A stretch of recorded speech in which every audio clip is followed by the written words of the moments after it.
इसमें बहुत सारे उतार चढ़ाव आए, 30 रुपये, 35 रुपये, 40 रुपये, 48 रुपये, अलग अलग भाव बिका। उसके बाद में भी 58 रुपये, जबकि जब यूपीए सरकार लास्ट में शासन में थी 60 रुपये प्रति लीटर डीजल था। तो मैं सचिन पायलट जी से और उनके नेता राहुल जी से ये कहना चाहूँगा कि आप उस समय आप सरकार में थे, आप इस्तीफा दे देते ना कि साहब बहुत महंगाई हो गई है, जनता त्रस्त है, जब तो आपको जनता का ख्याल नहीं आया। और अभी भी 60 रुपये से नीचा डीजल है, आप धरने दे रहे हो, प्रदर्शन दे रहे हो, क्योंकि आपके पास कोई मुद्दे नहीं है। पहले इन्होंने कहा हम किसानों को लेकर के आंदोलन करेंगे, तो बजट में हमने 28 लाख किसानों के 13,000 करोड़ के कर्जे माफ किए। आज 28 लाख किसान।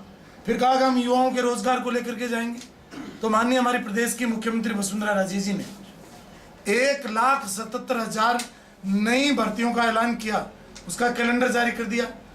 तो फिर आप शांत होकर के बैठ गए। आज की तारीख में कांग्रेस को ये अजमेर और अलवर की सीट जीतने के बाद में ये गफलत और गलतफहमी हो गई है कि हम अब जो चाहे बोलेंगे वो जनता सुनेगी। हमने पिछले 4 वर्षों में काम किया है, हम विकास के मुद्दे पे जाएंगे। इसलिए मेरे कांग्रेस का कहना है कि ये बटी हुई कांग्रेस, राहुल गांधी जी कुछ बोलते हैं, सिद्धारमैया जी कुछ बोलते हैं, पायलट साहब कुछ बोलते हैं, अभी अशोक गहलोत साहब कुछ बोलते हैं। पहले आप अपने घर में बैठ करके एक राय कर लो कि युवाओं को मुद्दा बनाना है, रोजगार को, किसानों के ऋण को लेकर के मुद्दा बनाना है, या महंगाई को लेना है। अगर महंगाई है तो मेरे पास में महंगाई की दरों की रेट्स मेरे हाथ में है। और मैं आपको बताना चाहूँगा कि आज ये देखिए कांग्रेस के राज में जो महंगाई, आप ये देखिए कि उनके कांग्रेस के राज में आखिरी 3 सालों में महंगाई 9.4%, 10.4% और 9% रही। उसकी तुलना में अभी मात्र हमारी माननीय मोदी जी की सरकार के कार्यकाल में 3.6% है। कहाँ पर 9.4 और 10.4%, कहाँ पर 3.4%। जीडीपी भी जो 4% की दर से चल रही थी, हम 7% के आसपास जीडीपी में चल रहे हैं। इसलिए चाहे वो लोगों को रोजगार देने की बात हो, लोगों को लोन माफ करने की बात हो, या राजस्थान में टोल माफ करने की बात हो। इन्होंने कहा कि हम टोल को लेकर आंदोलन करेंगे, टोल भी माफ हो गया, लोगों को रोजगार की भर्तियां भी खुल गई, किसानों के लोन भी माफ हो गए, और महंगाई भी। माननीय सचिन पायलट साहब, जब आप माननीय मनमोहन सिंह जी के मंत्रिमंडल में मंत्री थे, उस समय डीजल 60 रुपये था। थोड़ा सा पीछे घूम के देख लो, उसके बाद में आरोप लगाओ। इसलिए कांग्रेस के आरोप सिर्फ निराधार, निरर्थक और मिथ्या हैं।